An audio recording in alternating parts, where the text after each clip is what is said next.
Hi! Today I would like to show you how you can transfer files from Motorola device to XIAOMI Redmi Note 8. Firstly, access Play Store on both smartphones. Click on the search bar and download this free app called Send Anywhere from this developer.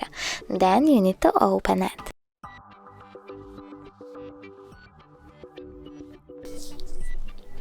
Now choose I accept, confirm, continue and allow. Following that, click on Send on Motorola.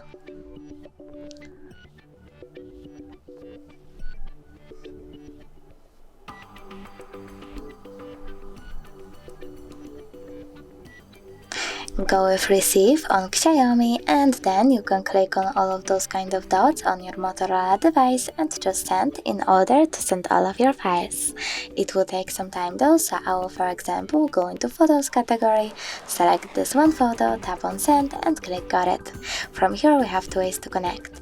You can input this key over here and tap on Receive or scan QR code. In order to scan it, click on this scanning icon over here on XIAOMI. Then choose while using the app or only this time and point your camera at the code. After that, we need to wait a bit. And as you can see, my photo was successfully sent. If you wish to check it out just to be sure, you can always go into, for example, File Manager app, click on In My Keys Images and look for Send Anywhere album. Thanks so much for watching. If you enjoyed this video, don't forget to leave a like, comment and subscribe. Bye!